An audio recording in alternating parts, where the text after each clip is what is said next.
दुनिया देख रही है दम, हरिद्वार जीत रहे हैं हम। आप इनको को रोक नहीं पाएंगे। और मैं फिर कह रहा हूँ 2, 4, 5 हजार 10 हजार की जीत नहीं चाहिए, जीत चाहिए कम से कम 1,25,000 से 1 लाख।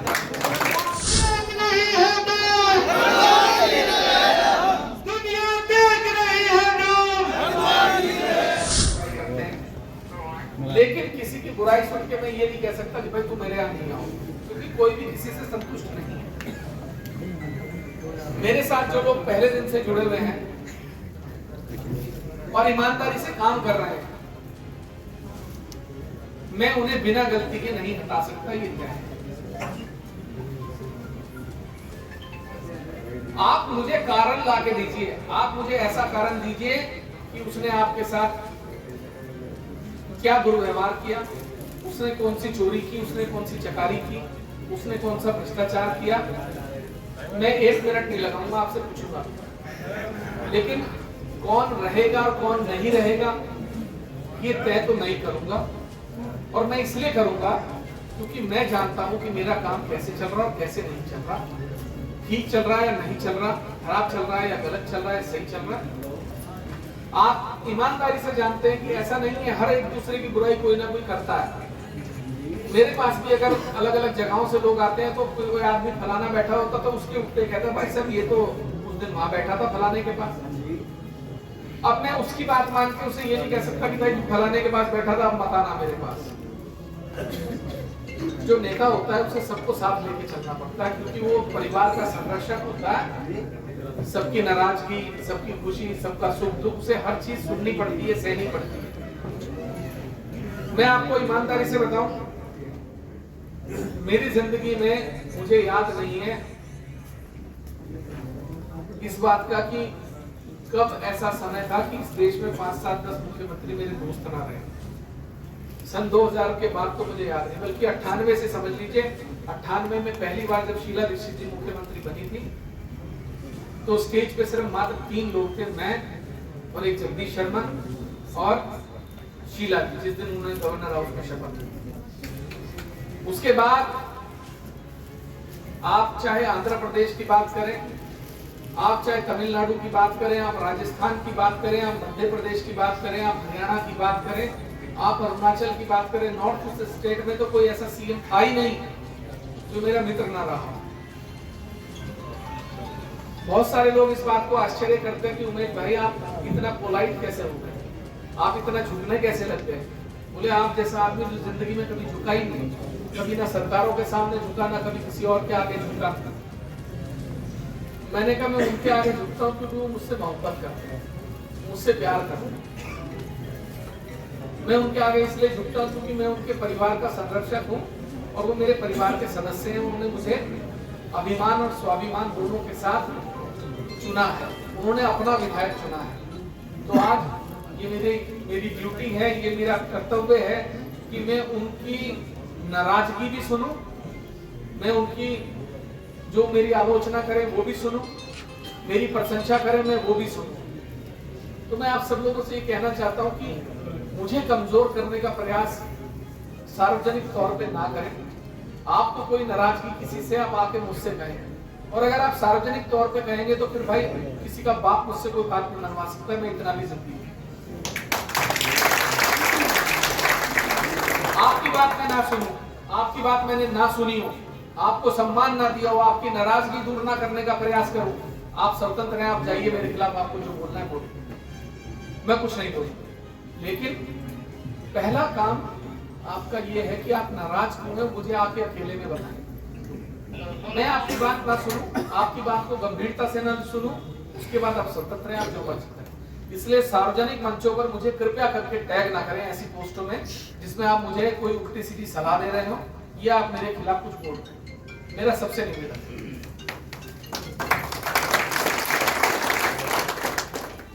एक व्यक्ति को ये कह दे कि मैंने उसकी साइड पे जाके बात नहीं सुनी हो, एक बच्चा, एक छोटा युवा, बुजुर्ग कोई कहे तो सही कि भाई विधायक जी आपने हमारी बात नहीं सुनी अलग से, आपके सामने हमने अपनी बात रखी, आपने हमें तवज्जो नहीं दी, हमने आपको ये बताया कि ये कमियां हैं, ये चीज खराब हो रही है और आपने नहीं ठीक करी, तब मैं दोषी हूं। लेकिन इसके अलावा अगर आप मुझे सार्वजनिक मंचों पे उल्टा सीधा बोलने का या उल्टा सीधा कहने का प्रयास करेंगे तो भाई मैं माफी चाहता हूं, फिर मैं भी बहुत जिम्मेदार हूं। नुकसान मैं किसी का नहीं करना चाहता, या आप अच्छे से जानते हैं मैं नुकसान जब भी करने पे आता हूं जब मेरे बिल्कुल नाक से ऊपर पानी चला जाता है। बहुत सारे लोग हमारे साथ थे जो हमारे साथ नहीं है, बहुत सारे नहीं, 2-4 गिनती के होंगे, इससे ज्यादा नहीं है। वो गए, हमने उन्हें रोकने का प्रयास किया, लेकिन उनकी मांगे ऐसी थी कि हमें लगा कि इनको जाने ही दो। उसके बाद जाने के बाद उन्होंने हमारे बारे में अनशंत बोलना शुरू किया, हमने उनका इलाज किया। और मैं फिर कह रहा हूं, इलाज तो उस हर व्यक्ति का होगा जो बिना कारण, बिना किसी वजह के हमारे खिलाफ अपशब्दों का इस्तेमाल करेगा, हमें गाली देगा, हमारे परिवार को गाली देगा, और मुझे लगता है उसका इलाज होना भी चाहिए। गलत तो नहीं कह रहा।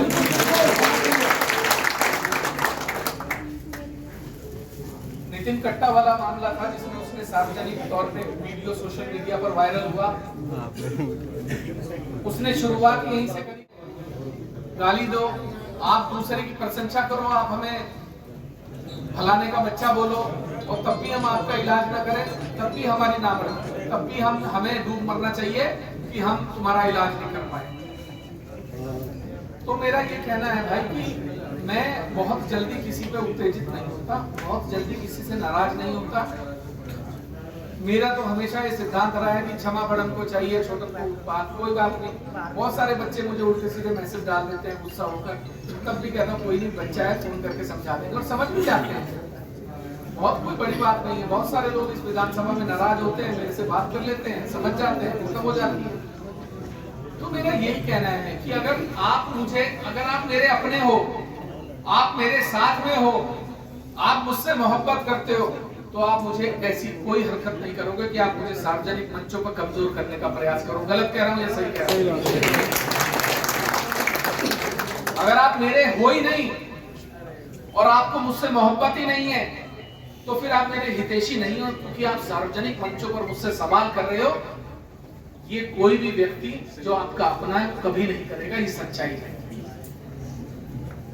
तो इसलिए मैं आप सभी से निवेदन करता हूं कि आपकी किसी की भी कोई बात हो, मेरे पास आओ, मुझसे समय लो, मुझे व्हाट्सएप डालो, फोन करो, मुझसे मिलो, अपने दिल की बात बताओ, किसी दूसरे की पीड़ा है वो भी बताओ, मैं सुनूंगा। नहीं सुनो तो आप मुझे बताइएगा, भाई विधायक जी आज से हम आपके पास से जा रहे हैं, आपकी हमारी रात मंजूर है, लेकिन थोड़ा सा बचिए, बस इन सब चीजों से अच्छा नहीं होता, क्योंकि हंसी मजाक उड़ाने वाले उनके साथ 10 और लग जाते हैं। इससे मजाक मेरा नहीं बन रहा, क्योंकि मेरा कुछ बिगड़ नहीं रहा, इससे मजाक आप ही का बन रहा है, क्योंकि आप मुझसे जुड़े हो। अगर आप मेरा मजाक उड़वाने का प्रयास करोगे तो आप अपना मजाक उड़वा रहे हो। मैं अपनी बात खत्म करता हूं, और मैं कोई अगर अपनी बात रखना चाहता हो, कोई जिम्मेदार व्यक्ति, तो मैं मंच पे आऊंगा। देखिए, आगामी लोकसभा चुनाव को देखते हुए आज हमने पूरी टीम का एक डिनर रखा था, रात्रि भोज। तो लगभग 1000 के करीब लोग यहाँ मौजूद हैं, और ये सभी लोग टीम उमेश कुमार का हिस्सा हैं। हमने सब लोगों के साथ बात की, आगे की आगामी जो रणनीति है उस पर वार्तालाप किया। बाकी कोई ऐसी खास चर्चा नहीं है, हमें आगे कैसे काम करना है उसी पर वार्तालाप। सर, बिल्डा प्रकरण को लेकर 4 दिन से लगातार प्रोटेस्ट कर रहे हैं, इंसाफ की मांग कर रहे हैं। क्या अगर इंसाफ चाहिए तो प्रोटेस्ट करना पड़ेगा जब ये इंसाफ मिलेगा? क्योंकि आज आप मौके पर पहुंचे थे, आपने आला अधिकारियों को बैठकर वहाँ से वार्ता भी की गई है, उसको लेकर क्या कहेंगे? मुझे लगता है कि 2-4 दिन में प्रकरण सुलझ जाएगा, वार्तालाप शुरू हो गया है, और पूरी उम्मीद है मुझे कि हम कहीं ना कोई रास्ता निकाल लेंगे। आप ही की टीम के कुछ लोग दूसरी तरफ और चले गए हैं, वो सब बोल रहे हैं, उसको लेकर जैसा कि कौन, चाहे वो कुश्ती कर रहे हो, मैं नाम ही लेना चाहूँगा। देखो ऐसा है, टीम का हर व्यक्ति एक अहम हिस्सा होता है, लेकिन कोई अंग जब खराब हो जाता है तो उसे काट दिया जाता है। तो अगर कोई सदस्य उस सीमा को पार कर जाए, उस गरिमा को पार कर जाए, तो मुझे लगता है कि उसको अलग कर देना बेहतर है।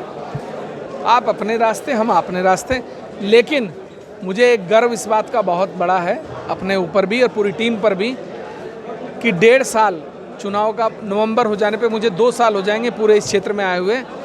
2-4 लोगों के अलावा आप मुझे एक व्यक्ति दिखा दीजिए जो उमेश कुमार को छोड़ कर गया हो। 2024 के लिए क्या कहेंगे, क्योंकि अगर ये कहा जा रहा है कि भाई अगर कोई और लड़ेगा हरीश रावत की जगह तो आप चुनाव नहीं लड़ सकते, ऐसा भी देखा जा रहा है। कहीं ना कहीं गुस्सा नजर आ रहा था आपकी बातों से भी, उसको लेकर क्या कहेंगे? क्या हरिद्वार का दर्द है जो आपके जबान से बयान हो रहा था? देखिए एक बात बताइए, जिस जनपद को 1000 करोड़ रुपया सालाना आता हो और वहाँ स्कूल बदहाल हो, अस्पताल रेफर सेंटर बन जाएं, सड़कें में सड़क कम और गड्ढे ज़्यादा हों, हर ब्लॉक स्तर पर भ्रष्टाचार हो, जिला पंचायत में भ्रष्टाचार हो, उस जनपद की पीड़ा को समझेंगे या नहीं समझेंगे? या आप हमें उत्तराखंड से बाहर का हिस्सा समझते हैं? हरिद्वार को अपने हक की लड़ाई लड़नी है और अब हम सब मिलकर, आप भी ध्यान रखिएगा, आप लोग भी जो हैं हरिद्वार जनपद के नागरिक हैं, इस देश के नागरिक हैं, इस राज्य के नागरिक हैं, आपको भी हरिद्वार जनपद की लड़ाई लड़नी होगी, हमारे साथ खड़ा होना होगा। विधानसभा में आपने जो किसान है उसकी मुद्दे उठाए हैं, लेकिन अब तक कुछ नहीं हुआ है, किसान की फसल बर्बाद हो चुकी है। हमारा काम मजबूती से हर मुद्दे को उठाना है, उसकी लड़ाई लड़ना है।